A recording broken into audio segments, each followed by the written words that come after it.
Hello friends, welcome back to our YouTube channel account सीखो। आप सबका स्वागत है हमारे यूट्यूब चैनल अकाउंट सीखो में।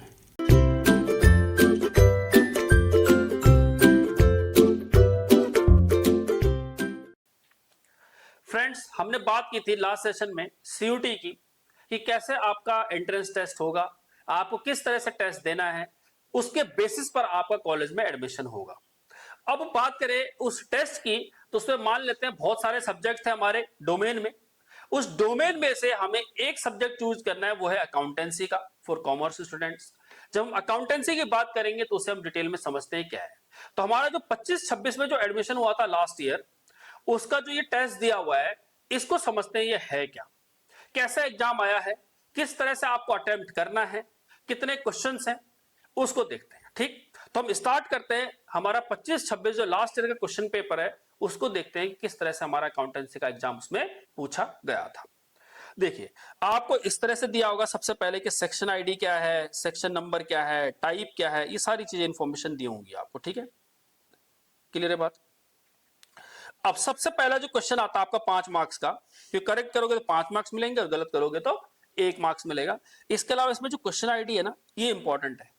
इसी के बेसिस पे ही आपका मार्क्स डिसाइड किया जाता है कि आपको जो अलॉट किया जाए नंबर, वो सही है गलत है वो, क्योंकि आंसर की आपको इसी के बेसिस पे देखनी है। ये नहीं देखा जाएगा कि क्वेश्चन नंबर क्या है, 286 है, 285 है, नहीं। जो आपको क्वेश्चन आईडी है उसके बेसिस पे दिखा जाएगा कि इसका रियल आंसर, सही आंसर है क्या। कि ए ऑप्शन है, बी ऑप्शन है, सी ऑप्शन है, डी ऑप्शन है, तो आप उसके बेसिस पे चैलेंज कर सकते हो। तो सबसे पहला क्वेश्चन क्या लिखा हुआ है कि which of the following indicates limitation of financial analysis, की फाइनेंशियल एनालिसिस की लिमिटेशन है, कमी है। पहला, they focus on the facts and relationship related to managerial performance, corporate efficiency. ये लिमिटेशन तो नहीं हो सकती है।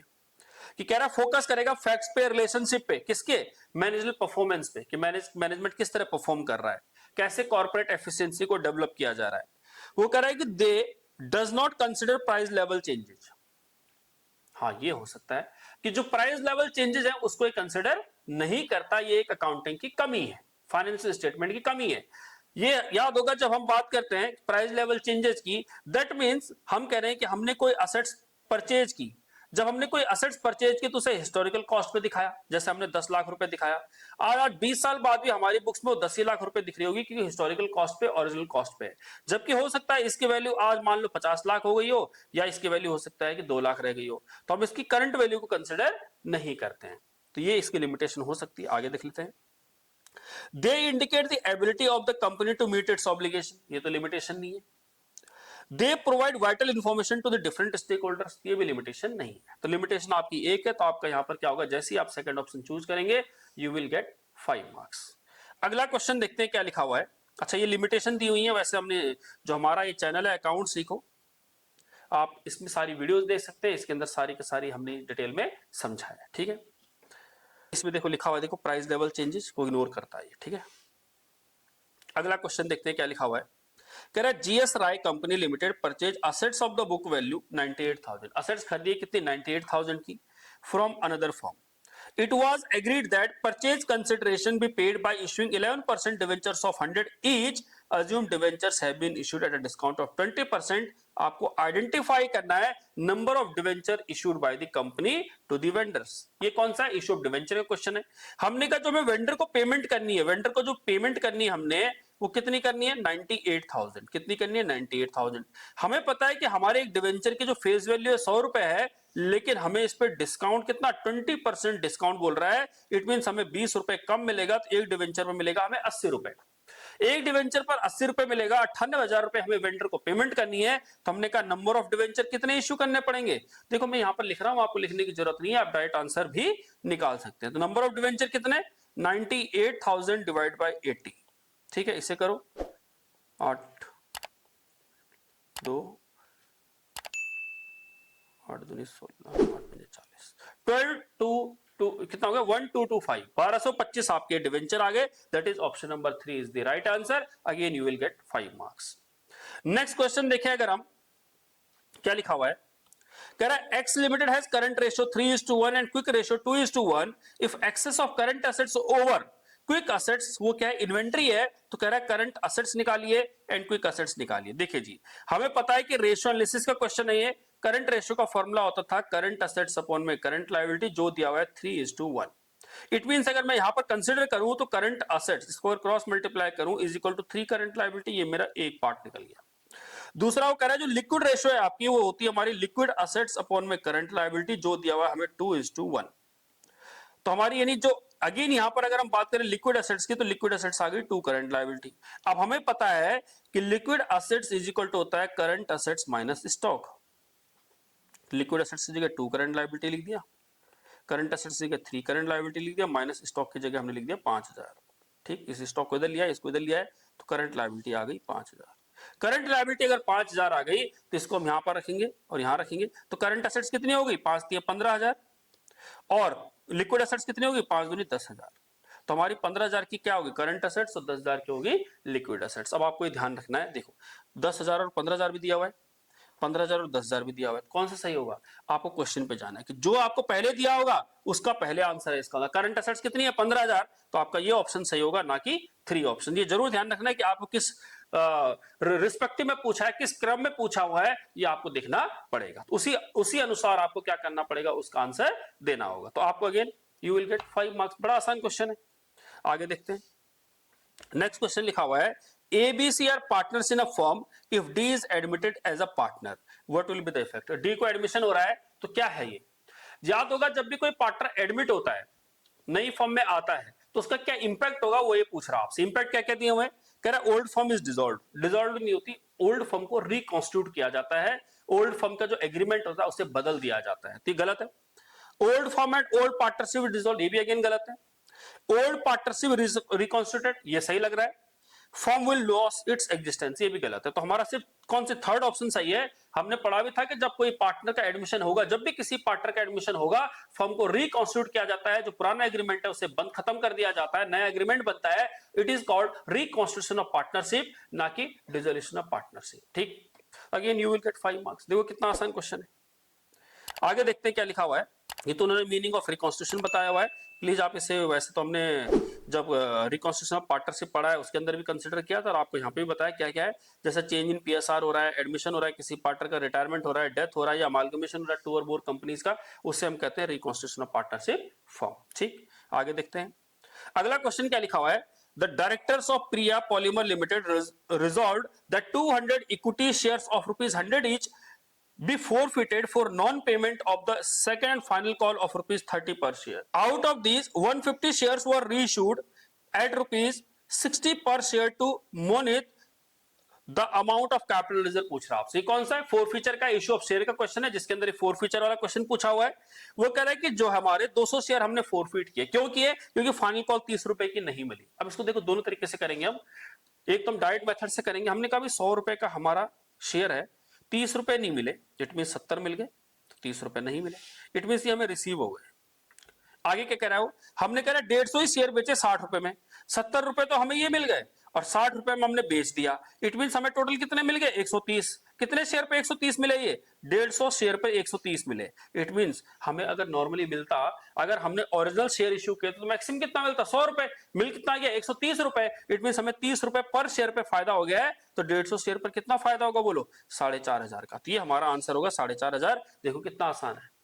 बाकी आप एंट्री करके भी कर ही सकते हो। याद होगा आपको कैसे एंट्री करते हैं। Share capital account debit to share forfeit to share second and final call. देखो कितने हमारे पास शेयर? 200 शेयर है, 100 का एक है, 200 में 70 हमने फोरफीट कर लिए, 200 इंटू में 30। जब हम यानी रीइश्यू करेंगे 150 शेयर को, तो एंट्री क्या करेंगे? Bank account debit, share forfeit account debit तो शेयर कैपिटल और टू कैपिटल रिजर्व। देखिए अब हमने कितने 150 शेयर बेच दिए, कितने में? 60 रुपए के हिसाब से, तो 9000 ही हो गया। हमने कहा 150 शेयर पे 70 रुपए के हिसाब से कितना हो गया? 10,500 ही हो गया। जबकि 150 पे मिलना कितना था? 100, 15,000। तो बाकी बता, देखो 4,500 हमारा क्या हो गया? अगेन 10 और 5 ये आ गया, अगेन 4,500 हमारा आंसर आ गया। तो दोनों तरीके से कर सकते हैं, it's totally depend on you. ठीक, देखो कितना इजी क्वेश्चन है, आपको इसका 5 मार्क्स आपको इजीली मिल जाएगा। The answer is 4500। Next question देखते हैं क्या लिखा हुआ है। नेक्स्ट क्वेश्चन लिखा हुआ है, a business had earned average profit 1 lakh during the last few years and normal rate of return in similar business is 25%। कितना कमाते हैं? 25% normal business rate of return है। Ascertain the value of goodwill by capitalization of average profit method given that value of net assets, वो देखिए 3,20,000। तो हमने कहा यहां पर हमारा एवरेज प्रॉफिट कितना दिया हुआ है? एवरेज प्रॉफिट दिया हुआ है 1 लाख। मैंने कहा नॉर्मल प्रॉफिट निकाल लेते हैं। नॉर्मल प्रॉफिट कह रहा है कि 3 लाख रुपए 20,000 की हमारी इन्वेस्टमेंट है, ठीक है, 3,20,000 की हमें इन्वेस्टमेंट है, इनटू में नॉर्मल प्रॉफिट निकालने की जरूरत है नहीं, बट फिर भी 25% निकाल सकते हैं। अब आप सोचिए हमें कैपिटलाइजेशन ऑफ एवरेज प्रॉफिट कहना है, तो कैपिटलाइजेशन ऑफ एवरेज प्रॉफिट में गुडविल का फॉर्मूला क्या होता है? गुडविल का फॉर्मूला होता है average profit divide by rate into में 100 माइनस जो भी आपकी नेट एसेट्स है या कैपिटल एम्प्लॉयड है।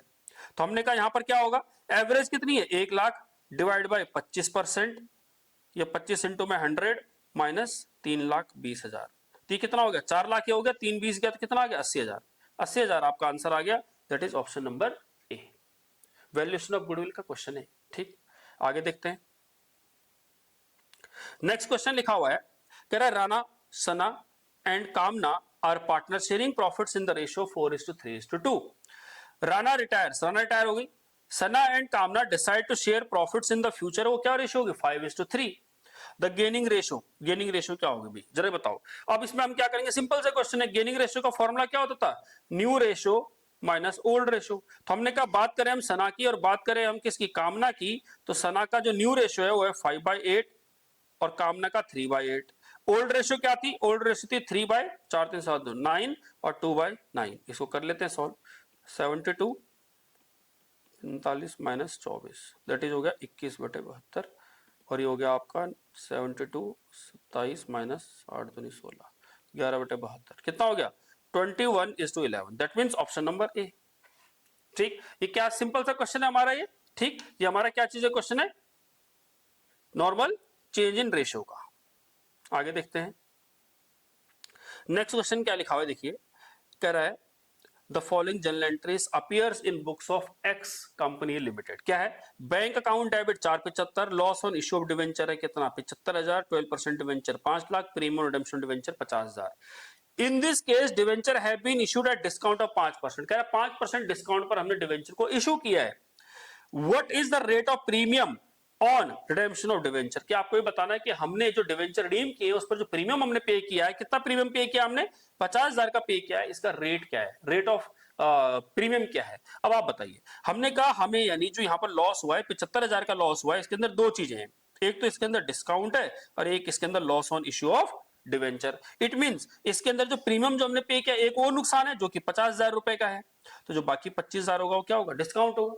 अब सोचो 25,000 का जो डिस्काउंट है, 25,000 का जो डिस्काउंट है वो कितना है? 5% है। तो बताओ वैल्यू कितनी होगी? तो हमारे डिवेंचर की जो वैल्यू होगी वो कितनी होगी? 5 लाख। कितनी होगी? 5 लाख। तब आप निकाल लीजिए 50,000 रुपए हमने कहा हमारा प्रीमियम पे हुआ है, 5 लाख के डिवेंचर पे कितना परसेंट हो गया? ये 10%। तो 10% हमारा क्या होगा? इसका आंसर होगा। क्लियर है बात? आगे देखते हैं। अगला क्वेश्चन क्या लिखा हुआ है, कह रहा है stock at the end of dissolution was appear in the books 50,000, यानी क्लोजिंग स्टॉक कितना है? 50,000 का। Half of the stock was sold at a discount of 20%। आधा स्टॉक, देखो हमारे पास जो स्टॉक दिया हुआ है वो दिया 50,000 का, कह रहा है इसका आधा, तो बाकी बचा आधा। कह रहा है इसका आधा जो 25,000 का है ना, उसे हमने 20% डिस्काउंट पर बेच दिया। तो 20% डिस्काउंट कितना हुआ? 5,000। इट मीन हमने कितने में बेच दिया? 20,000 में बेच दिया, ठीक है। And remaining was taken over by partner, one partner at a discount of 10%। तो जो बाकी बचा रिमेनिंग बचा 25,000, इसका 10% कितना हुआ? 2,500। It means 22,500। इसे कौन ले गया? पार्टनर। इसे हमने बेच दिया कैश में, मान लेते हैं कैश और बैंक जो भी है। अब आगे क्या पूछ रहा है वो, कह रहा है what amount was received in cash. ये तो बहुत आसान क्वेश्चन होगा। कह रहा है कैश में हमें कितना रिसीव हुआ है, तो कैश में सिर्फ हमें ये रिसीव हुआ है, ये तो पार्टनर लेके गया है, तो आंसर हो जाएगा 20,000। 20,000 इसका क्या हो जाएगा? Real answer. बच्चे क्या करेंगे? 20,000 प्लस 22,500 जोड़ देंगे। नहीं नहीं ऐसा नहीं हुआ, इसका आंसर क्या होगा? सिर्फ 20,000 ये कैश में जो हमें मिला है। आगे देखते हैं। अगला क्वेश्चन लिखा हुआ है Hemant and Naman are partners in a firm sharing profits in the ratio 3:2। Their capital were 80,000, 50,000 respectively. They admitted Samrat on 1st January 25 as a new partner for 1/5 share in future.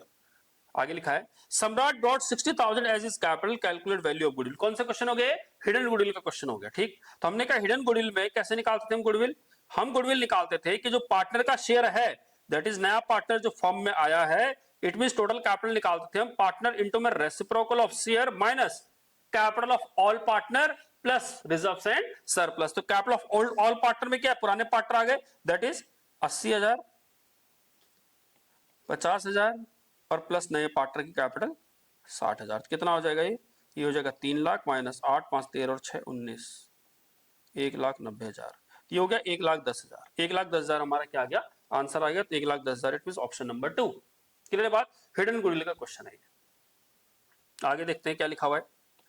कह रहा था common size statement are useful both in intra-firm comparison over different years and also in making inter-firm comparison for several years कह रहा this analysis is known as। अब देखिए हम क्या कर रहे हैं, क्या कह रहा है वो कि जो कॉमन साइज स्टेटमेंट है वो यूजफुल है। कॉमन साइज जो हम बनाते हैं, कह रहा है कि चाहे इंट्रा-फर्म कंपैरिजन करें कई सालों का, या फिर हम क्या करें इंटर-फर्म कंपैरिजन करें कई सालों का।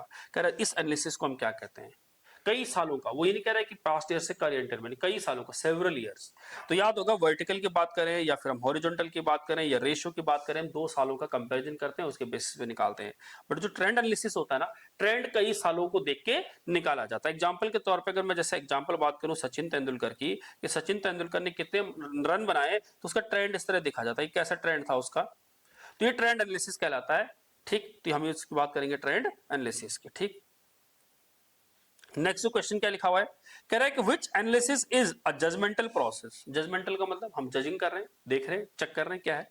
विच aims to estimate current and past financial position, current की पोजीशन पास्ट की पोजीशन देखने के लिए। And result of the operation of an enterprise, साथ में ये भी देखते हैं कितना प्रॉफिट कमाया कितना नहीं कमाया, with the primary objective of determining the best possible estimates and predictions about the future conditions, कि फ्यूचर में क्या होने वाला है उसको देखते हैं। किसके बेसिस पे देखते हैं हम, पूरी जो हमारी स्टेटमेंट होती है, फाइनेंशियल स्टेटमेंट होती है, उसको देखते हैं, उसके बेसिस पे डिसाइड करते हैं कि फ्यूचर में हम क्या कर सकते हैं और क्या नहीं कर सकते हैं। पीएनएल देखते हैं, उसके अंदर बैलेंस शीट देखते हैं, कैश फ्लो स्टेटमेंट देखते हैं, नोट्स अकाउंट्स देखते हैं, चेंज इन इक्विटी देखते हैं, जो हमारी पूरी बैलेंस शीट है वो देखते हैं, उसके बेसिस पर हम क्या करते हैं, फ्यूचर में डिसाइड करते हैं। तो क्या कह रहा है, कैश फ्लो स्टेटमेंट सिर्फ ये किसके बेसिस पे नहीं होगा, ट्रेंड एनालिसिस इसके बेसिस पे नहीं होगा, रेशियो एनालिसिस के बेसिस पे डिसाइड नहीं कर सकते। हाँ, फाइनेंशियल स्टेटमेंट एनालिसिस के बेसिस पे आप डिसाइड कर सकते हो कि फ्यूचर में क्या होने वाला है, क्या क्या हम जजमेंट कर सकते हैं, क्या हमारा फोरकास्टिंग होगा, क्या हमारा एस्टिमेट होगा, क्या बेस्ट पॉसिबल एस्टिमेट हम बना सकते हैं। ठीक, आगे देखते हैं क्या लिखा हुआ है। अगला क्वेश्चन लिखा हुआ है, from the following details calculate net profit before tax. Net profit after tax दिया हुआ है आपको, इट मींस हम कहें नेट प्रॉफिट बिफोर टैक्स निकालना हमें, इसमें से माइनस करेंगे टैक्स, तो आ जाएगा net profit after tax. Net profit after tax है 50,000 रुपए का। ठीक है, हमें निकालना क्या है, बिफोर टैक्स निकालना है। आगे लिखा है 15% का डिवेंचर्स दिए हैं तो इस पर इंटरेस्ट जाएगा। हाँ, अगर हमें बिफोर इंटरेस्ट निकालना होता तो हम इसमें इंटरेस्ट को कंसिडर करते हैं, और टैक्स है 20%। इसका मतलब 20% टैक्स देने के बाद अगर 50,000 है तो मैं ये कह सकता हूँ 50,000 80% है। तो 50,000 जो अगर 80% है तो 100% कितना होगा, निकाल लेते हैं।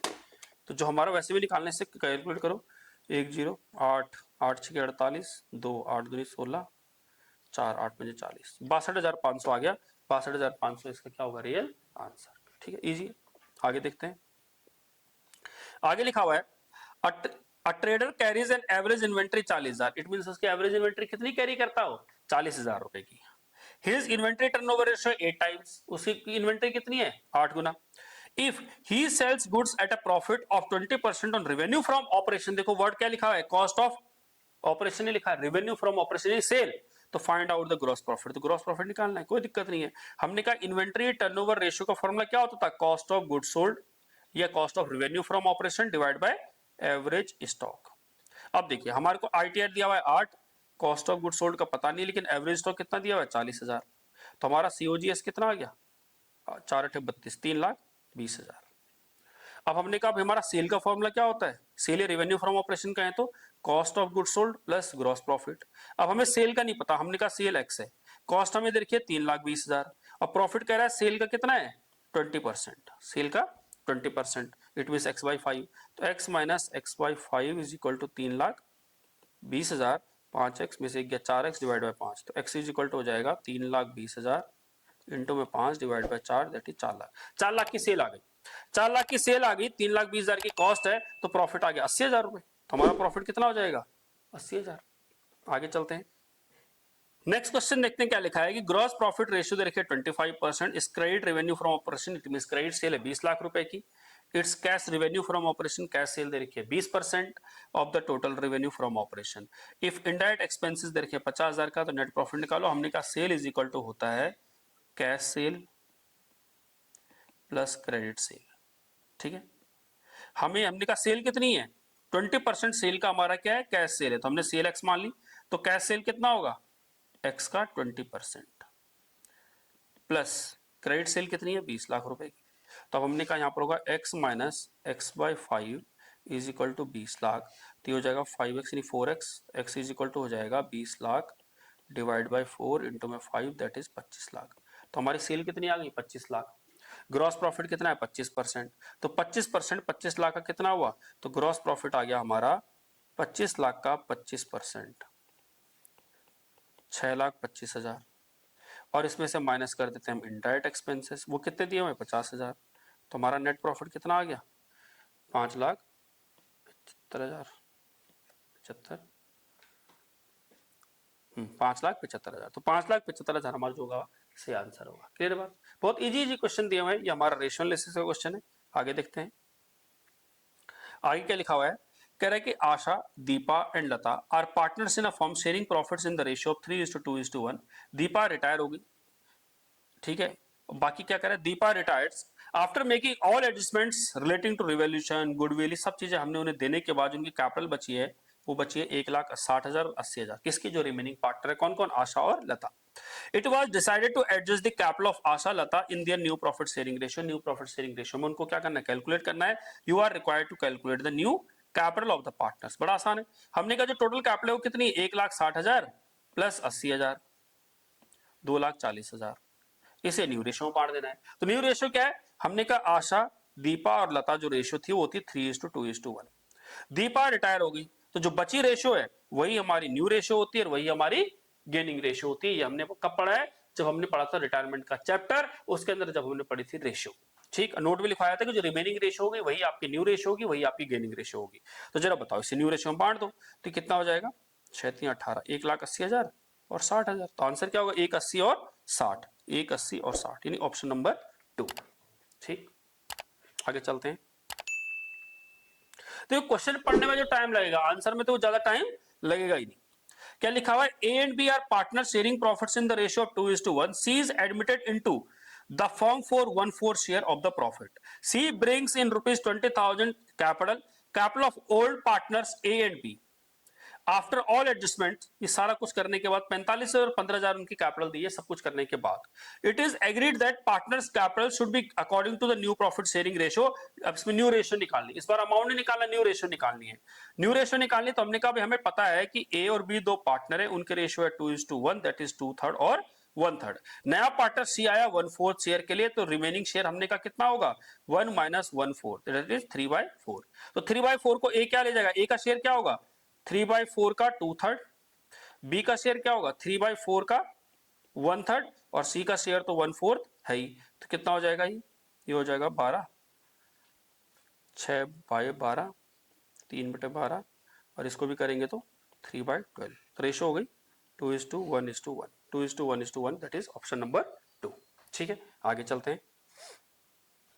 आगे लिखा हुआ है, according to which section of partnership act 1932 the dissolution of partnership between all the partners of firm is called dissolution of the firm.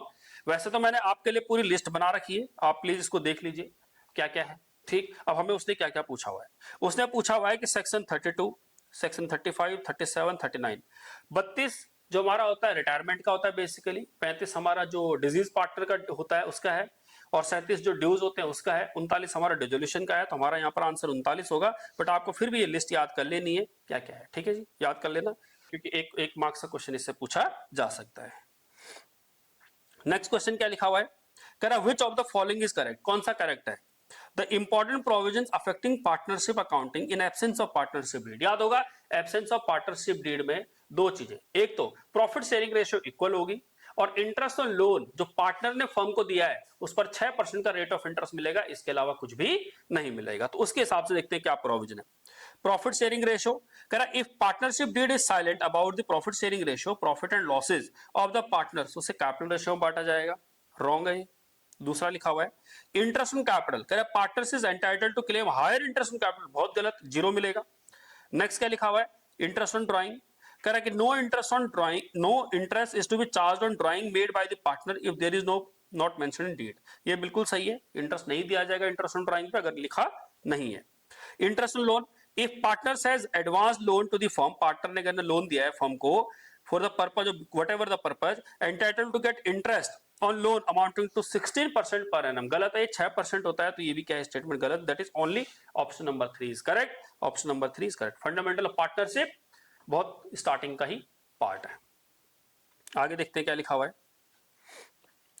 If a company issue 1,09% debentures of 100 each at a discount of 5% but redeemable at a premium of 5%, then what amount will be debited to loss on issue of debenture account? तो loss on debenture में कितना डालेंगे जरा बताइए। हमने क्या किया 1 लाख के रुपए, 1 लाख रुपए लिखा, 1 लाख के डिवेंचर हमने क्या तो 5% डिस्काउंट पर दिया और 5% प्रीमियम, तो टोटल कितना हो गया 10%। 1 लाख का 5% 5,000, ये तो हो गया डिस्काउंट। 1 लाख का 5%, ये हो गया हमारा premium on redemption of debenture 5,000, तो टोटल कितना नुकसान हो गया 10,000। तो 10,000 इसका क्या होगा सही आंसर। इश्यू ऑफ डिवेंचर का क्वेश्चन है। ठीक कह रहा है कि डिवेंचर्स एप्लीकेशन अलॉटमेंट है 95,000, loss on issue of debenture है 10,000, 9% डिवेंचर है 1 लाख और प्रीमियम दे रखा है 5,000।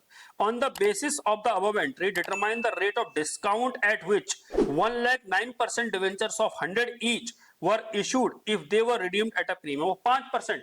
अब आप बताइए अगेन इस 10,000 के अंदर दो चीजें होंगी, एक तो क्या होगा premium on redemption of debenture जो कि हमें दे ही रखा है 5,000 है, तो बाकी जो डिस्काउंट होगा वो कितना है 5,000, क्या होगा डिस्काउंट 5,000। तो जरा बताइए 5,000 का डिस्काउंट है 1 लाख के डिवेंचर पे, तो कितना परसेंट हो गया 5%। बहुत आसान क्वेश्चन है, 5% क्या हो गया हमारा आंसर इसका। आगे देखते हैं क्या लिखा हुआ है। नेक्स्ट क्वेश्चन लिखा हुआ है कह रहा which of the following is not the main factors affecting the goodwill, goodwill को जो अफेक्ट करने वाला है वो फैक्टर्स नहीं है। नेचर ऑफ बिजनेस डेफिनेटली किस तरह का काम है आपका उस पर गुडविल बेस्ड होती है। लोकेशन डेफिनेटली हमने लोकेशनल चेंजेस पढ़े थे उसके ऊपर बेस्ड होती है। मार्केट सिचुएशन, मार्केट में क्या सिचुएशन चल रही है अगेन गुडविल इस पर बेस्ड होती है। Efficiency of the management of non competitive firms, non competitive firms, यहाँ वर्ड क्या लिखा है नॉन कॉम्पिटिटिव, अगर कंपटीशन में है तब तो जरूर अफेक्ट करेगी हमारी गुडविल पर, हमारा जैसे कोई कंपटीशन ही नहीं है वो हमारी गुडविल को कैसे अफेक्ट करेगा, तो ये हमारा ऑप्शन होगा 4th। ठीक, बाकी मैंने यहाँ पर लिमिटेशन डाली हुई है तो आप इसे देख सकते, देखो नेचर ऑफ बिजनेस है और हमारा एफिशिएंट मैनेजमेंट है, ठीक है ना, और लोकेशन देखो फेवरेबल लोकेशन पे डिपेंड करता है, तो ये सारी चीजें दी हुई है, प्लीज रीड कर लेना इसे। नेक्स्ट क्वेश्चन लिखा हुआ है, नेक्स्ट क्वेश्चन लिखा है कि dividend paid by company to its shareholder is classified as which type of activity under cash flow statement. याद होगा कैश फ्लो स्टेटमेंट में तीनों एक्टिविटी ऑपरेशनल, फाइनेंशियल और इन्वेस्टमेंट एक्टिविटी। डिविडेंड, डिविडेंड की बात करें तो डिविडेंड हमारी कौन सी एक्टिविटी, फाइनेंसिंग एक्टिविटी होती है, बट अगर ये किसी फाइनेंशियल इंस्टीट्यूशन के द्वारा दिया जाता है तो ये ऑपरेशनल एक्टिविटी हो जाती है, बट यहां तो लिखा नहीं है कुछ, तो हम इसे क्या मानेंगे फाइनेंशियल एक्टिविटी। तो cash flow from financing activity यही हमारा क्या होगा सही आंसर होगा, क्योंकि यहां पर हमने डिविडेंड पे किया है, ये अगर हम रिसीव कर रहे होते तो ये इन्वेस्टिंग एक्टिविटी का हिस्सा बन जाता। आगे देखते हैं लिखा हुआ है the sum due to the retiring partner includes, क्या क्या चीजें होती है उसके अंदर, कह रहा है his share of profit up to the date of retirement, बिल्कुल होता है।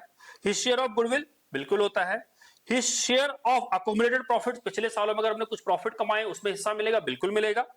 His share in the gain of revaluation of assets and liabilities, जो भी असेट्स एंड लायबिलिटी को बेचने से, रियलाइज करने से, रिवैल्यू करने से जो भी प्रॉफिट होगा उसमें हिस्सा मिलेगा, बिल्कुल मिलेगा।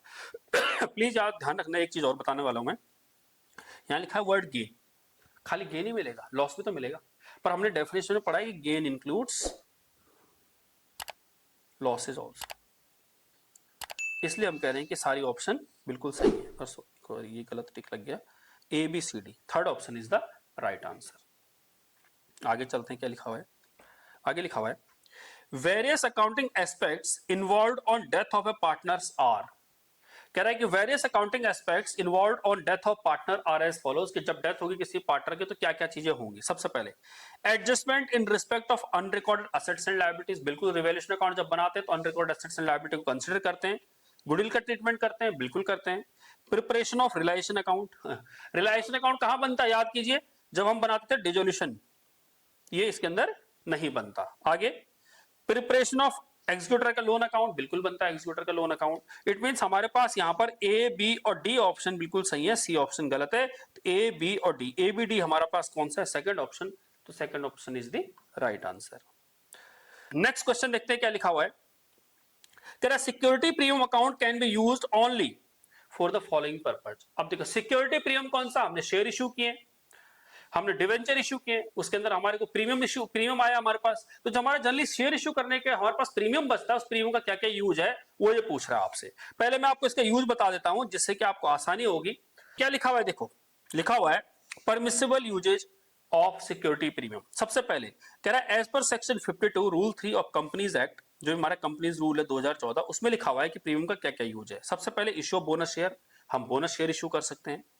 राइट ऑफ प्रिलिमिनरी एक्सपेंसेस, जो भी हमने स्टार्टिंग में बिजनेस को स्टार्ट करने के लिए बनाने के लिए जो प्रिलिमिनरी एक्सपेंसेस किए हैं उसके लिए क्या होता है, राइट ऑफ करने, जो भी एक्सपेंस को राइट ऑफ करने के लिए क्या यूज किया जा सकता है। Writing of discount on issue of share और इश्यू ऑफ डिवेंचर को यूज करने में काम आता है। जो हमने डिवेंचर को या प्रेफरेंस शेयर को रिडीम कर रहे हैं उस पर जो हम प्रीमियम पे करते हैं उसके लिए काम आता है। हम buy back of own share, हम अगर खुद के शेयर खरीद रहे हैं उसके लिए काम आता है। ठीक, कहां यूज नहीं होता, can not be use for paying dividend. बाकी इसका सिक्योरिटी प्रीमियम का सेपरेट अकाउंट बनता है और सेपरेट अकाउंट बनाने के बाद only in accordance with the company act के हिसाब से होना चाहिए, बाकी ये सारा इलीगल होगा। तो क्वेश्चन पढ़ते हैं क्या लिखा है। कह रहा है security premium account can be used, सबसे पहले to issue partly paid bonus shares to the extent not exceeding, ये हमने देखा नहीं। बायबैक ऑफ शेयर्स डेफिनेटली ये होता है। Writing of expense, commission, discount, ये सब होता है, बिल्कुल करते हैं इसका इस्तेमाल। टू पे प्रीमियम और रिडेम्पशन ऑफ प्रेफरेंस शेयर्स और डिवेंचर, बिल्कुल होता है इसका इस्तेमाल। इट मींस पार्शियल डिवेंचर या पार्शियल बोनस शेयर के लिए नहीं होता, इसका इस्तेमाल नहीं किया जा सकता। तो ऑप्शन बी सी डी सही है, बी सी डी है इसमें, हाँ बी सी डी जो है चौथी ऑप्शन है, fourth option is the correct one. Next question क्या लिखा हुआ है, कहता है मैच करना है आपको। करंट रेशियो है, स्टॉक टर्नओवर रेशियो है, debt equity ratio, operational ratio. इधर लिखा है लिक्विडिटी रेशियो, एक्टिविटी, सॉल्वेंसी और प्रॉफिटेबिलिटी। हमने ऑलरेडी पढ़ा है, याद कीजिए। हमने कहा सबसे पहले जो हमारा करंट रेशियो और लिक्विड रेशियो आती थी हमारी शॉर्ट टर्म सॉल्वेंसी को दिखाती है। डेट इक्विटी रेशियो और प्रोप्राइटरी रेशियो ये हमारी क्या लॉन्ग टर्म सॉल्वेंसी है। स्टॉक टर्नओवर जो टर्नओवर रेशियो होती है हमारी, उसके बाद प्रॉफिटेबिलिटी रेशियो होती है, हमने ऑलरेडी पढ़ा हुआ है। सबसे पहले करंट रेशियो हमारी लिक्विड रेशियो है, दैट मींस ए का 1 होगा। स्टॉक टर्नओवर रेशियो हमारा एक्टिविटी रेशियो है, इसका मतलब बी का भी 2 होगा। डेट इक्विटी रेशियो सॉल्वेंसी को दिखाती है, इट मींस हमारा solvency means long term solvency, C का 3 होगा। और ऑपरेटिंग, ये तो सारे सेम ही हो गया, डी का 4 होगा। तो 1 2 3 4 1 2 3 4 1 2 3 4, ये तो पहला ही ऑप्शन हो गया जी। ठीक है, आगे चलते हैं क्या लिखा हुआ है। अगला अगेन इसमें भी मैचिंग आ गया।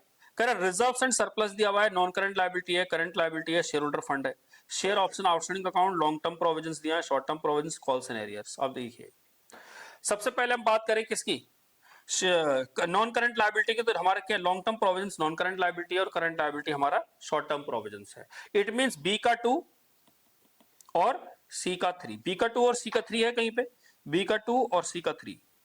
देखो पहली ऑप्शन है बी का 2 और सी का 3, ये तो हमें समझ में आ रहा है। और कहीं पे भी है क्या, नहीं है, तो यही ऑप्शन सही है वैसे, बट फिर भी आगे देख लेते हैं। अब रिजर्व एंड सरप्लस और हमारा share holder fund. Share holder fund में याद होगा जब हम कॉल्स एंड एरियर का अमाउंट होता है माइनस करते थे लास्ट में। ठीक, तो शेयर होल्डर फंड का हिस्सा हो गया, तो पहले ही ऑप्शन हमारा क्या हो गया, सही हो गया। बाकी तो हमें देखने की जरूरत भी नहीं है। अगेन मैचिंग का क्वेश्चन आ गया फिर दोबारा। कह रहा है cash outflow from financing activity है, cash inflow from operating activity है, कैश एंड कैश इक्विवेलेंट है, और cash inflow from investing activity है। सबसे पहले रिडेम्पशन ऑफ डिवेंचर, आपने डिवेंचर रिडीम किया, ऑब्वियस सी बात है फाइनेंसिंग एक्टिविटी आउटफ्लो है। तो फाइनेंसिंग एक्टिविटी का आउटफ्लो कहां पर है, cash outflow from financing activity, it means ये भी 1 to 1 हो गया। आगे लिखा हुआ है करंट इन्वेस्टमेंट है, करंट इन्वेस्टमेंट हमारा क्या होता है, कैश एंड कैश इक्विवेलेंट का हिस्सा होता है। आगे लिखा है cash from royalty fee commission, ये हमारा कैश फ्लो ऑपरेटिंग एक्टिविटी हो गया, यानी ये ऐसे हो गया। ठीक है, आगे देखते हैं। बाकी तो लास्ट ये होगा कैश रिसीट फॉर असेट्स को बेचने का। तो क्या हुआ हमारा हुआ ए का 1, बी का 3, सी का 2 और डी का 4। ये कौन सा आंसर है? ए का 1, बी का 3, ए का 1, बी का 3, ये वाला ऑप्शन हो गया, सी का 2 और डी का 4। क्लियर है? तो option number 2 is the correct one. आगे देखते हैं, नेक्स्ट क्वेश्चन देखते हैं। अगेन ये भी मैचिंग का क्वेश्चन है। कह रहा है कि कंपलसरी डिसोल्यूशन है, डिसोल्यूशन बाय नोटिस है, डिसोल्यूशन बाय कोर्ट है, डिसोल्यूशन ऑन सर्टेन कंटीजेंसीज है। पार्टनर इंसेन हो गया है, डेथ हो गई पार्टनर की, बिजनेस इलीगल हो गया है, पार्टनरशिप एट विल। ठीक है, सबसे पहले क्या लिखा हुआ है? Compulsory dissolution. कंपलसरी डिसोल्यूशन कब होगा? जब बिजनेस क्या होगा? इलीगल हो जाएगा तो उसे डिसोल्व करना पड़ेगा, मजबूरन करना पड़ेगा। डिसोल्यूशन बाय नोटिस कब होगा? जब पार्टनर्स की इच्छा होगी तब वो क्या कर सकते हैं? नोटिस देंगे और अपना डिसोल्व कर सकते हैं। डिसोल्यूशन बाय कोर्ट कब होगा? कोर्ट ने डिसोल्यूशन किया है, कोर्ट डिसोल्यूशन करेगा अगर इन पार्टनर क्या हो गया? इनसेन हो गया। और कंटीजेंसी, अब डेथ हो गई किसी पार्टनर की तो करना ही पड़ेगा, तो ये भी एक नॉर्मल तो है नहीं, तो ये हैपनिंग की वजह से हुआ है। तो क्या हुआ हमारा आंसर? हमारा आंसर हुआ ए का क्या हुआ? ए का 3, बी का 4, सी का 1 और डी का 2। ए का 3, ए का 3, ये वाला फोर्थ ऑप्शन ही क्या हमारे पास? करेक्ट ऑप्शन है। आगे चलते हैं, क्या लिखा हुआ है? ये मोड ऑफ डिसोल्यूशन दिया, तो प्लीज पढ़ लेना क्या क्या मोड ऑफ डिसोल्यूशन। जब हमने डिसोल्यूशन का चैप्टर किया था तो वहां पर आपको समझाया था कि क्या क्या मोड ऑफ डिसोल्यूशन है, तो आप वहां भी देख सकते हैं और यहां भी देख सकते हैं। नेक्स्ट क्वेश्चन देखते हैं क्या लिखा है। अगेन ये भी मैचिंग का क्वेश्चन है। कह रहा है payment of loan due to partner for settlement of partners account in case their capital account showed a debit balance. Partner की कैपिटल अकाउंट का डेबिट बैलेंस, इट मींस अगर हम पीएनएल पार्टनर कैपिटल अकाउंट की बात करें तो उसका debit balance, it means उसका यहाँ का बैलेंस यहाँ बच रहा है, बैलेंस शीट इधर आ रहा है। ठीक है, तो इसका मतलब क्या हुआ? इसका मतलब कि पार्टनर को फर्म के अंदर पैसा लाना पड़ेगा। ठीक, आगे लिखते हैं क्या लिखा हुआ है। For settlement of loan by firm to a partner, for settlement of loan by firm, firm settlement कर रही है लोन का। For settlement of unrecorded liability, unrecorded liability को जब पेमेंट करेंगे तो याद होगा रिलायंस अकाउंट जब हम बनाते थे तो यहाँ पर क्या लिखते हैं? टू बैंक, जो हमारी लायबिलिटी है। अब वो कह रहा है कि इसकी एंट्रीज क्या होगी, तो लायबिलिटी की एंट्री क्या होगी? पेमेंट करने की, रिलेशन टू बैंक, सिंपल से एंट्री होगी। तो ये पहला ऑप्शन हो गया हमारा, इट मींस हमारा ऑप्शन हो गया डी का 1, डी का 1 हो गया। आगे देखते हैं, bank account debit to partners loan account, bank account debit to capital, bank to capital में settlement of capital debit balance, ये हो जाएगा, इट मींस बी का हो गया हमारा 3। ठीक, आगे देखते हैं, आगे क्या लिखा हुआ है? Payment of loan due to partner, partner को जो हमने लोन है उसको पेमेंट कर रहे हैं, तो पेमेंट करेंगे तो लोन टू बैंक, तो हमने यहां पर पार्टनर के लोन को पेमेंट कर दी, that is loan to bank, ये हो गया। इट मींस ए का हो गया हमारा 4, तो जो बाकी बचा है सी, सी का क्या हो जाएगा? 2। तो क्या हुआ हमारा? ऑप्शन ही आया, ए का है 4, ए का है 4, दो दो ऑप्शन है ए और ये, फिर है बी का 3, बी का 3, बी का 3 ये वाला आ गया, फिर सी का 2, it means option number 1, option number 1 जो है हमारा करेक्ट आंसर है। आगे चलते हैं, आगे लिखा हुआ है arrange the following in sequence in which they shall be applied in payment at the time of dissolution of firm. तो याद होगा जब डिसोल्यूशन ऑफ फर्म होता था सबसे पहले हम किसको पेमेंट करते थे? हम करते थे आउटसाइडर को। आउटसाइडर में भी कौन सी? जो सिक्योर्ड डिवेंचर है या सिक्योर्ड हमारी लायबिलिटी है, फिर हम अनसिक्योर्ड लायबिलिटी को, फिर क्रेडिटर्स को, फिर पार्टनर कैपिटल को, फिर partner loan, sorry partner loan को, फिर पार्टनर कैपिटल को, उसके बाद बचा कुचा होता था पार्टनर को एज अ प्रॉफिट दे देते थे। ठीक, तो यहां पर क्या लिखा हुआ है? सबसे पहले कह रहा है the debts of the firm to third party, बिल्कुल थर्ड पार्टी को जो पेमेंट करनी होगी उससे पहले करेंगे, बट सिक्योर्ड पहले करेंगे। आगे लिखा है partners proportionately what is due to him or her from firm for advance as distinguished from capital, यानी पार्टनर का लोन अकाउंट की बात करें तो पार्टनर के लोन अकाउंट को पेमेंट करनी पड़ेगी उसके बाद, बिल्कुल सही बात है।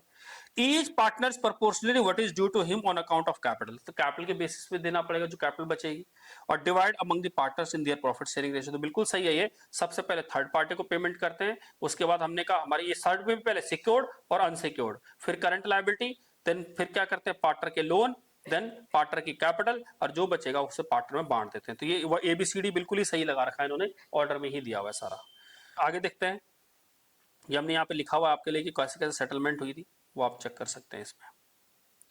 आगे लिखा हुआ है arrange the following regarding admission procedure in the correct sequence, कि एडमिशन का क्या प्रोसीजर है। ठीक है, कह रहा है कि arrange the following regarding admission procedure in the correct sequence. सबसे पहले giving share to new profit sharing, new partners, treatment of goodwill, calculating new profit sharing ratio and sacrificing ratio, फिर रिवैल्यूएशन अकाउंट बनाना, फिर partner capital account बनाना। देखो partner capital account सबसे last में बनता है, बिल्कुल सही बात है। Giving share to new partner, new partner को शेयर देना सही है, बट जब न्यू पार्टनर को शेयर देंगे तो ये यहां निकालना पड़ेगा, ठीक है। और गुडविल उसके बाद निकलती है, तो इट मीन्स हमारा ये फर्स्ट हो गया, ये हो गया सेकंड, गुडविल का ट्रीटमेंट हो गया थर्ड, रिवैल्यूएशन हो गया फोर्थ, और ये हो गया फिफ्थ। तो ये इस तरह से ऑप्शन आएगी। तो हमारे पास क्या ऑप्शन है, अरेंज करना है। तो हमने कहा सबसे पहले आएगा हमारा ए, देन आएगा C, A C B D, A C B D, A C B D second option है, सेकेंड ऑप्शन हमारा सही आंसर है। नेक्स्ट करते हैं, नेक्स्ट क्या लिखा हुआ है, correct arrange the following in sequence in which they will be utilize for the payment of losses. Losses को पेमेंट करते समय सबसे पहले, अब ये हमने इसके अंदर यहां दिखा है लॉसेस को कैसे सेटल करना है, प्लीज देख लेना इधर। नेक्स्ट क्वेश्चन क्या लिखा है कि arrange the following in sequence in which they will be utilize for payment of losses, कि जो पार्टनरशिप फॉर्म में लॉसेस होते हैं उसे कैसे यूटिलाइज करेंगे, out of capital, out of profit, by the partners individually in their profit sharing ratio. तो देखो सबसे पहले हम क्या करेंगे, आउट ऑफ प्रॉफिट करेंगे, कि जो हमारा प्रॉफिट है उसमें से लॉस कवर करेंगे।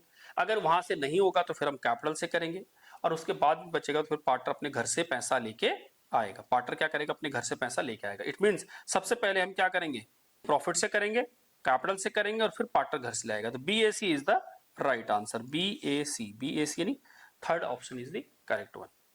आगे देखते हैं, आगे क्या लिखा हुआ है, कह रहा था important steps in procedure of share issue are. जब हम शेयर इशू करते हैं तो उसका प्रोसीजर क्या है वो आपको जानना जरूरी है। तो जनरली हम क्या करते हैं, सबसे पहले हम क्या करते हैं, ये देखते हैं कि हमें कितने पैसे की जरूरत है। तो पहले फंड सोचते हैं कितना पैसा चाहिए, ठीक। जब पैसा चाहिए तो हम क्या करेंगे, फिर उसके बाद एक नोट छापेंगे, क्या प्रोस्पेक्टस छापेंगे। उस प्रोस्पेक्टस को हम क्या करते हैं, इशू करते हैं। इशू करने के बाद ये बोलते हैं कि ये हमारा यानी इतने हम शेयर इशू करना चाह रहे हैं।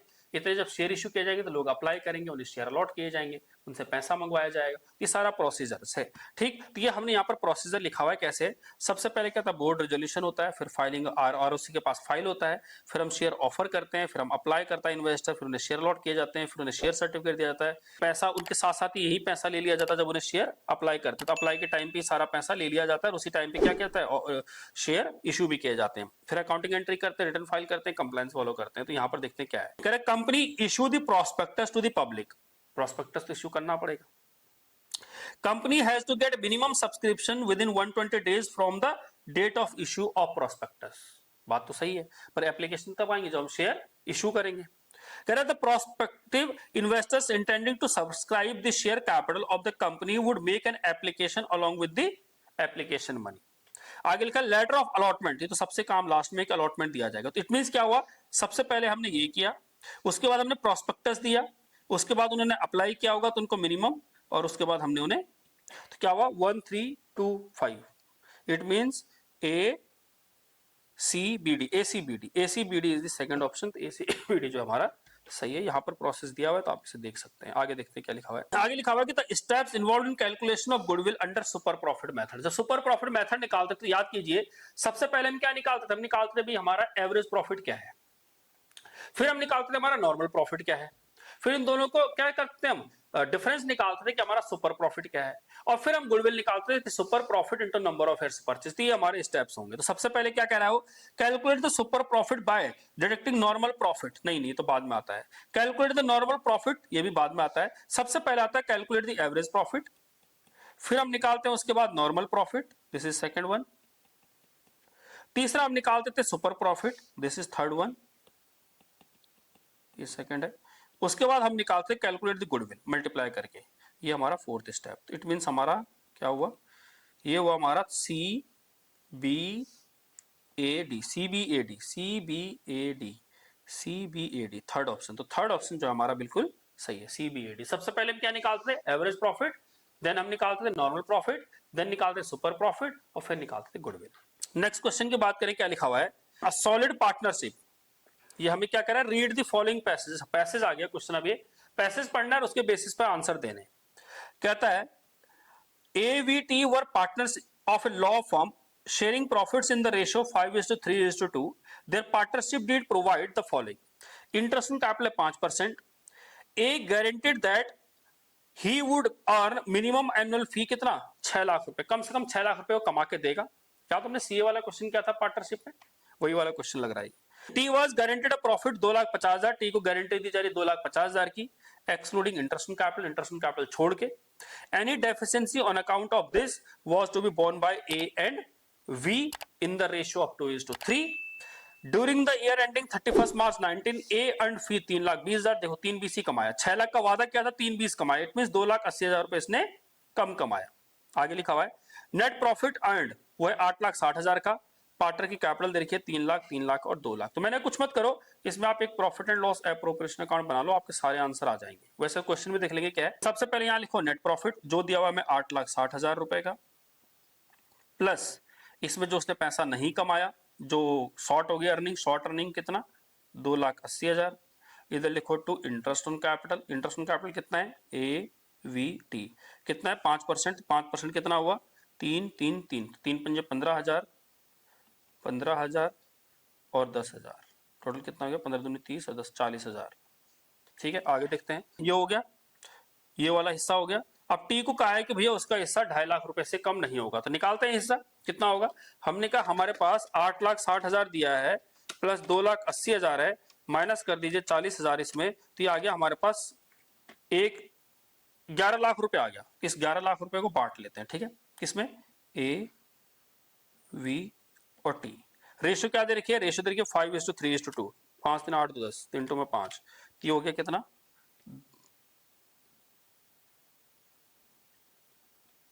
11 लाख का है क्या, हाँ 11 लाख, 8 2 10, 11 लाख, तो 11 लाख को बांटेंगे तो 11 इंटू में 5 55,000, यानी 5.5 लाख इसका हो गया, 11 दूनी 11 3 33, 3,30,000 इसका हो गया, 2,20,000 इसका हो गया। अब हमने कहा था कि इसका हिस्सा कितना 2.5 लाख रुपए से कम नहीं होगा। जब 2.5 लाख रुपए से कम नहीं होगा तो शॉर्ट कितना पड़ रहा है, अगर इसे 2,20 दिया है तो 30,000 शॉर्ट पड़ रहा है।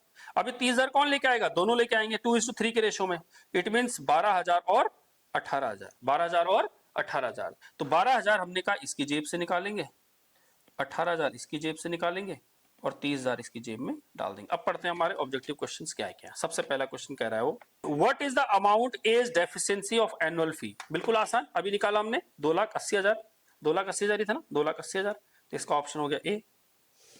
अगला क्वेश्चन क्या लिख रहा है, अगला क्वेश्चन है what is the amount of T's deficiency in profit.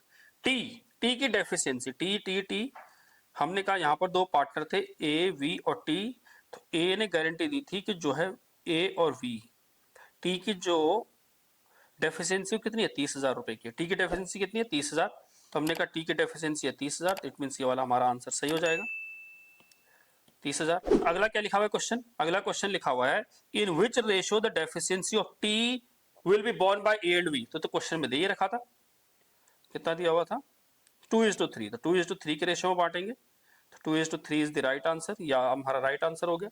उसके बाद अगला क्वेश्चन क्या है what is the amount of profit to be credited to A's capital account. A की कैपिटल अकाउंट में कितना पैसा जाएगा, ए की कैपिटल अकाउंट, तो जरा बताओ 5 50 में से अगर 12,000 गया तो 5,38,000, तो ए की जेब में जाएगा 5,38,000, ए की जेब में जाएगा 5,38,000, 5,38,000 हाँ ये रहा डी ऑप्शन, ठीक। चौथा अगला क्वेश्चन क्या लिखा हुआ है, कह रहा है कि what is the amount of profit to be credited to V's capital account. V की कैपिटल अकाउंट में कितना जाएगा, तो अगर हम वी की कैपिटल अकाउंट देखें तो 330 में से 18,000 गया तो कितना बचा 3,12,000, 3,12,000 जाएगा, कितना जाएगा 3,12,000, तो 3,12,000 ये रहा राइट आंसर। हो गए सारे के सारे क्वेश्चन कंप्लीट। आगे चलते हैं, तो आपने कुछ नहीं किया, सिंपल सा क्वेश्चन बनाया और सारा सब कुछ खुद हो गया। लिखा हुआ है on 1 January 24, directors of X Limited issued public 50,000 equity shares of 10 each at a premium of 12 per share, payable 5 on application including premium, 4 on allotment and balance on call। It means अगर हम यहाँ पर short में बनाए तो हमने कहा issue कितने किए शेयर, इशू किए हमने 50,000 शेयर, फेस वैल्यू कितनी है 10 रुपए, प्रीमियम कितना है 2 रुपए। अब इस 12 रुपए का भी उसने इन्फॉर्मेशन दी है कि एप्लीकेशन पर कितना है 2 + 2 सॉरी 3 + 2, एप्लीकेशन है 5 रुपए की तो 3 + 2, अलॉटमेंट पर कितना है, अलॉटमेंट पर है 4, तो बाकी बचा फर्स्ट एंड फाइनल कॉल पे कितना हो जाएगा 4 और 5 9 3 रुपए। आगे देखते हैं क्या लिखा हुआ है, आगे लिखा है इशू वाज क्लोज्ड ऑन 10 फरवरी, ये तो ठीक है। Application for 70,000 shares were received, application कितनी रिसीव हुई है, एप्लीकेशन जो हमें रिसीव हुई है वो हुई है 70,000 की, आगे लिखा हुआ है of the cash received 40,000 return, मतलब हमने रिफंड कितना कर दिया इसमें से, हमने इसमें से रिफंड कर दिया 40,000, 40,000 रिफंड कर दिया 70,000 रुपए। इट मींस अगर एक शेयर पर 5 रुपए मिल रहे हैं तो कितने शेयर रिफंड किए, 8,000 रिफंड हमने यहां कर दिए। तो अभी भी हमारे पास कितने 62,000 शेयर्स बचे हुए हैं।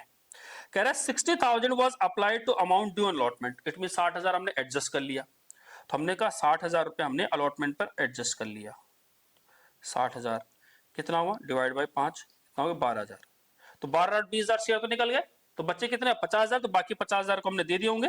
कह रहा balance of which was paid on February, it means जो बचे हुए शेयर थे 50,000 उनको हमने 50,000 दे दिए। इसका मतलब क्या हुआ कि हमने 50,000 वालों को पूरे 62,000 शेयर दे दिए। क्यों, यही मतलब हुआ कि अलॉटमेंट पर एडजस्ट करने का मतलब क्या हुआ कि हमने बचे हुए शेयर्स को सारे शेयर्स दे दिए कि अलॉटमेंट के टाइम पर एडजस्ट कर लेंगे। आगे क्या लिखा हुआ है all the share holders paid the call due on 1 May 2024 with the exception on the allotment of 500 shares, it means सब लोगों ने पैसा दे दिया एक्सेप्ट एक 500 शेयर्स हैं जिन पर हमें पैसा नहीं मिला। कौन सा पैसा नहीं मिला, एक्सेप्ट अलॉटमेंट, इट मींस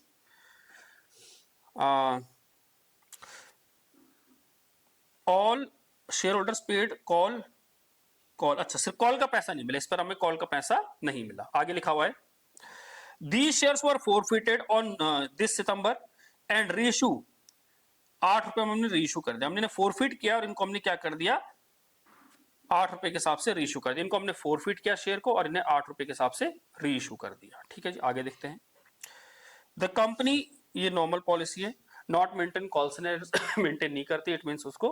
अब देखते हैं भाई एक एक करके। पहला क्वेश्चन क्या लिखा हुआ है, कह रहा है कि what amount will be credited to equity share application, ये तो कोई क्वेश्चन ही नहीं है। हमने कहा जितनी एप्लीकेशन आती है इनटू में एप्लीकेशन का रेट कितना है 70,000 एप्लीकेशन आई है, 5 रुपए एप्लीकेशन का रेट है, तो 70,000 इंटू में 5 7 5 35 3.5 लाख रुपए इसका आंसर हो जाएगा। सिंपल क्वेश्चन है। आगे देखते हैं क्या लिखा हुआ है। नेक्स्ट क्वेश्चन क्या लिखा हुआ है कि what is the amount of excess application money credited to share allotment, allotment में कितना हो गया था हमारा 60,000 and money refunded 40,000, application totality 1 lakh रुपए हो गया भाई, 1 लाख हो गया आंसर। आगे देखते हैं क्या लिखा हुआ है। अगला लिखा हुआ है on forfeiture 500 shares for non payment of call money what amount will be credited to share forfeited account. बच्चा बताइए भी, हमने 500 शेयर फोरफिट किए, ठीक है, जब फोरफिट किया तो उसने कितने रुपए नहीं दिए, उसने सिर्फ 3 रुपए नहीं दिए। देखिए उसने कितने रुपए नहीं दिए, 3 रुपए नहीं दिए फर्स्ट एंड फाइनल कॉल के, इट मींस 4 रुपए ये दिए और 3 रुपए दिए, 7 रुपए ये दिए और 2 रुपए ये भी दिए। ठीक है, तो हमने कहा एंट्री क्या करनी है, एप्लीकेशन का पैसा हमें मिल गया, जब प्रीमियम का पैसा मिल चुका होता तो हम उसे कंसिडर नहीं करते। तो एंट्री क्या करेंगे वैसे हम, share capital account debit to share forfeit और to share first and final call. हमने कहा कितने कितने शेयर है, 500 शेयर है, वैसे 10 रुपए का है पर 500 पर हमें 7 मिल गए और 500 पे हमें 3 नहीं मिले, तो कितना पैसा होगा 5 से 3500 रुपए, इट मीन 3500 रुपए में यहाँ पर कंसिडर कर लेंगे। आगे लिखा हुआ है ऑन रेशियो 500 जो हमने share fully paid at 8 per share what amount will be debited to share forfeiture account. बताओ डेबिट में कितना आ जाएगा शेयर फॉरफीट में। तो हमने कहा कोई दिक्कत नहीं है शेयर, तो हम जब रेशियो करेंगे तो एंट्री क्या होगी, बैंक अकाउंट डेबिट कितना 500 इंटू में 8 4,000 रुपए, share forfeit account debit to share capital account. देखिए 500 इंटू में 10 रुपए, 5,000 होने चाहिए थे, तो बाकी बचा 500 इंटू में 2 रुपए, क्या हो जाएगा 1,000 रुपए हमारा आ गया शेयर फोरफिट में, तो 1,000 हमारा शेयर फोरफिट में आ गया। अगला क्वेश्चन क्या पूछ रहा है वो, इसे हम दूसरे तरीके से भी करते थे, याद होगा अगर आपको, तो हम एंट्री करते थे बैंक अकाउंट डेबिट 500 इंटू में 8 कितना 4,000, शेयर फोरफिट अकाउंट डेबिट कितने शेयर फोरफिट किए थे हमने 500 पे इंटू में 7 रुपए 3500 टू शेयर कैपिटल और टू कैपिटल रिजर्व कितना, शेयर कैपिटल में कितना 500 इंटू में 10 कितना हो गया 5,000, तो बाकी बचा प्रॉफिट, कितना प्रॉफिट हो गया 500 इंटू में 5 रुपए का प्रॉफिट हो गया, यानी 2500।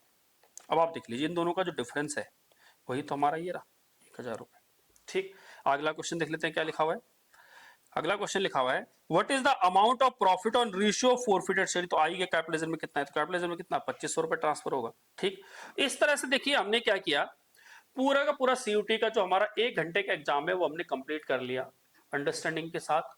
ये जो एग्जाम था हमारा वो था 25-26 के एडमिशन के लिए। आपने देखा कितना इजी एग्जाम था। अब इसके अंदर आपको याद रखना 230 प्लस मार्क्स लाने होंगे, तो आपका एडमिशन जो है अकाउंटेंसी के पॉइंट ऑफ व्यू से बहुत इजीली हो जाएगा। ला सकते हैं, बहुत ज्यादा मुश्किल नहीं है। एक दो क्वेश्चन को छोड़ दे तो बाकी लगभग सारे क्वेश्चन कैसे इजी से क्वेश्चन है, तो आप इसे इजीली सॉल्व कर सकते हैं। आई होप आपको ये पूरा वीडियो समझ में आया होगा, आपको ये समझ में आया होगा किस तरह से सीयूटी के एग्जाम की तैयारी करने। हम इसके बाद 2024 कवर करेंगे, 23 कवर करेंगे, 22 कवर करेंगे, और उसके बाद फिर हम यानी एक एक चैप्टर वाइज कवर करेंगे। आई होप आपको जर्नी अच्छी लगेगी, आपकी प्रिपरेशन अच्छी से होएगी, आप बहुत आसानी से 12th में जो है एग्जाम देने के बाद सीयूटी के एग्जाम में बहुत इजीली आराम से आप क्या कर सकते हैं, पेपर दे सकते हैं, अच्छे मार्क्स लेके आ सकते हैं। बाकी अगर आपको हमारे एफर्ट्स अच्छे लग रहे हो, आपको अगर वीडियोज अच्छी लग रही हो, तो वीडियो के लाइक कीजिए, चैनल को क्या कीजिए, सब्सक्राइब कीजिए, और वीडियोस को ज्यादा से ज्यादा शेयर कीजिए, जिससे ज्यादा से ज्यादा बच्चों तक ये पहुंचे, ज्यादा से ज्यादा बच्चों को इसका फायदा हो। बाकी मिलेंगे हम नेक्स्ट क्लास में, नेक्स्ट वीडियो में, नेक्स्ट सेशन के साथ, नई जो हमारा नया टॉपिक होगा 24-25 वाला, उसके साथ नए क्वेश्चन के साथ मिलेंगे। तब तक bye bye, good, thank you.